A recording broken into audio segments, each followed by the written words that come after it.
Konti, ayan, naluto na yan. Tapok na yan. So, hindi na kailangan tusukin dahil alam mo pag ano, luto na yan.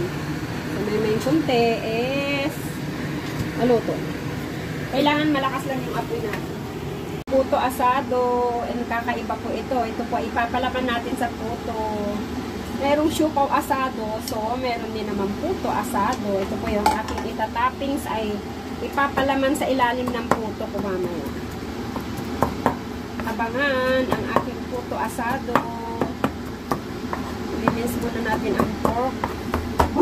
Ginisa ko na. Lagyan ko ito ng oyster sauce sa kalaurin.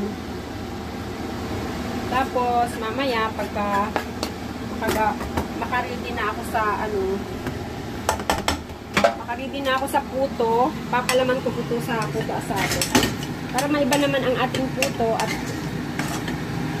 ilulutuan ko si ate at birthday ni ate. Laurel para magkaamoy asado. Tapos lagyan na po natin ng oyster sauce, syempre. Para puto asado. Mayroong siupaw asado. So, meron din puto asado. Ganun. It's may recipe na puto. Lagyan natin ng paminta. Siyempre, latakan natin yan. Para masarap.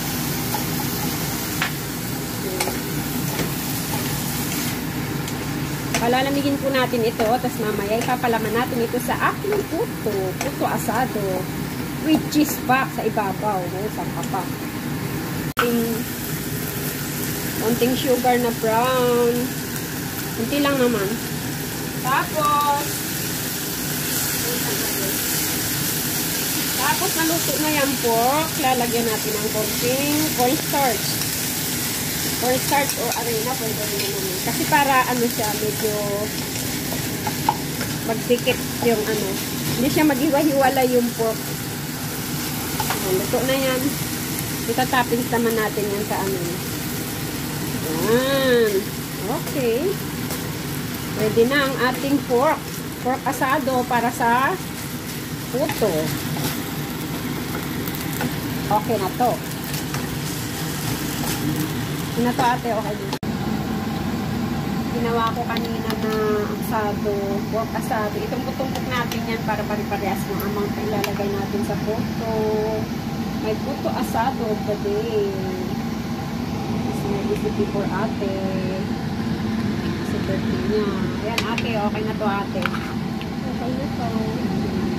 Okay. Papasok ko na yung mamaya sa tulad ng dati, kailangan makulo yung tubig. Tapos, syempre, lalagyan din natin ng ating tela para hindi tumulo yung ating puto. May space. Ayan, eto na, ganyan na naman tayo. Kakaiba lang dito is nilagyan ko lang ito ng yan. So, isang ganyan. Tapos, ipapalaman natin yung asado sa loob. Yan. Para maiba naman yung lasa. Tapos, lagyan din natin ng yun. Yan. Para masarap. May asado na. May puto pa. May keso pa. Sangka pa. Ito na talaga. Okay na talaga to. Hindi ko masyadong dinamihan kasi baka lumalabas to. Parang malapot yung ko. Pagka-ruto ko. Tama lang. Ha? Hindi, wag mo hinaan. Kailangan malakas na malakas ang apoy. Okay. Ito yung aking version ng puto asado. Dali lang yun. Yung mga 4 minutes, open natin. Tapos paibabawan pa rin natin siya ng keso. Para kakaiba. Dapat nga yung itlog na maalat. So, nakalimutan ko na naman ang itlog na maalat. Kaya, keso na lang ang ating kaibabaw. Mga 2 cup lang yan na harina. Marami na eh. Hawakan. Asado. Puto asado with keso. Yun talaga. Mga maya-mayang konti, ayan, aluto na yan.